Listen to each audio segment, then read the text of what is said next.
All right, I know it may not look like it, but we're actually at an event for Army of Two, the 40th day, and of course, Alex Hutchinson, creative director on Army of Two. You can't have an Army of Two without some form of co-op. No. Is that correct? That's correct. So, we really wanted to sort of take co-op to the next, the next evolution in this game. Lots of games have co-op elements. They have a mode or an extra feature. We still, one of the few games that's only playable in co-op. So, you're either playing with the partner AI in single player, or split screen with a buddy on the couch, or over Xbox Live or PlayStation Network with your friend. Even the multiplayer this time around, which is the big focus for the event, is trying to take co-op from that campaign setting and into the multiplayer. So we're hoping that people sort of migrate with their buddy from the campaign mode and go into multiplayer, so that they can be pwned as a pair instead of individuals. Sure. Which is it's depressing. Sure, of course it is. So how do you take that co-op from the campaign into the multiplayer? Like, what are the co-op specific kind of techniques and maneuvers that you can do that kind of boost your combat performance? Yeah, so to get the dull stuff out of the way with the new one, we've gone to a client-server model with this one, right? So it's exciting, which basically means now that you can browse for games and set up your own games. Yeah. We're doing all the stuff that the cool kids are doing, like automatic host migration. So if someone rage quits because they shot him in the face, the game continues, and someone else in the party will pick up as host. We're trying to get co-op in there, as you said, by basically making all of the modes have rewards for co-op behavior. So the co-op deathmatch, which is obviously the simplest mode, is just you and your buddy shooting other folks, is 2 on 2 on 2 on 2 on 2 on 2. I think that's 12.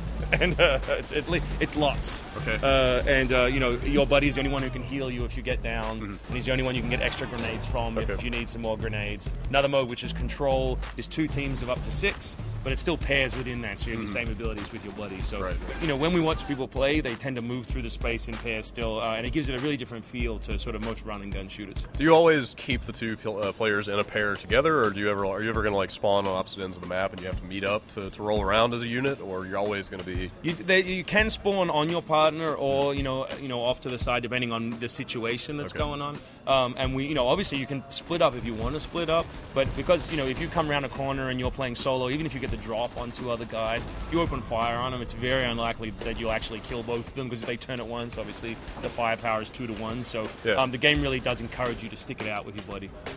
I'm not here to brag or anything, but I played the game earlier, and I did actually 2 or 3 times kill both guys in a pair. And I noticed. Yeah, but you play another press, so really. Yeah, you can't really make excuses for those guys.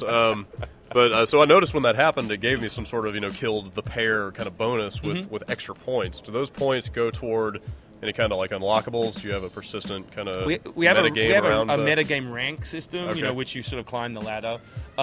We also wanted to get that sense of community into the game, so you and your buddy will be ranked. Like if you play with, if you and I play together, then we'll be on the leaderboard together. Like we're not individuals on the leaderboard, you and I together. So if you have different pairs, you can sort of compare, how I play with you versus with someone else.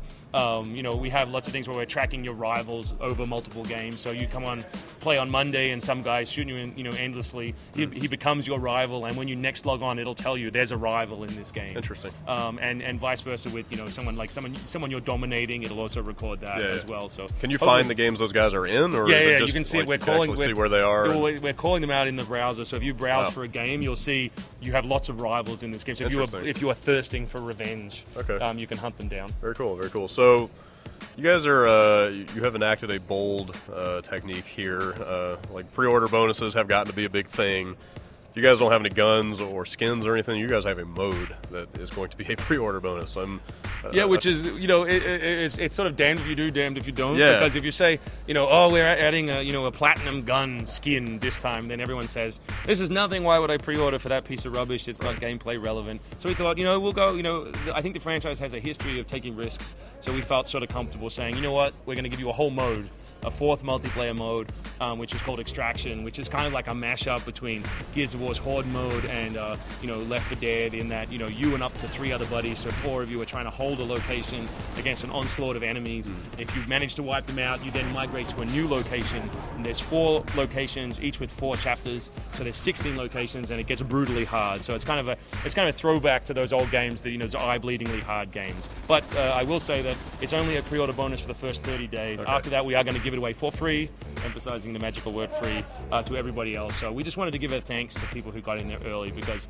it's a tough quarter coming up the start of next year. So we want people to get on board. Cool. And I understand it's not a retailer-specific pre-order thing. Is that right? Anywhere you pre-order? Anywhere you pre-order it. So, first... I feel a little bit better. Yeah, exactly. That's right. We worked really hard for the last couple of years, and we're a small team.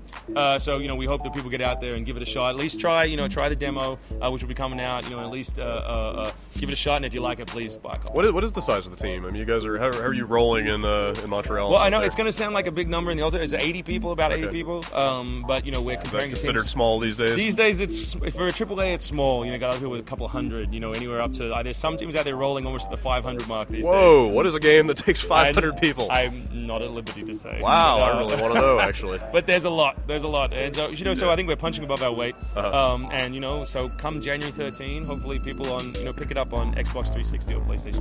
Awesome. Well, thanks for your time. Thank you, sir.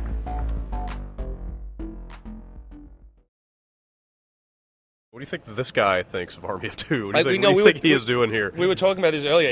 I think he is part of a Tomb Raider style puzzle. Yeah. I think if we figure out what he does, the pool drains and we gain access to a temple, a secret temple. The water will lower, and then the bottom of the pool will turn into steps. Exactly. Spiral steps down into Hades. Down into hell. Yes. Into Hades. But which is where the Germans were jumping before. So we had Germans leaping in the pool. So we're going to find a bunch of MP40s down there that we can shoot the zombie Nazis Nazis. Indeed. And obviously this guy's prepared to go with us. He is. He has a beverage.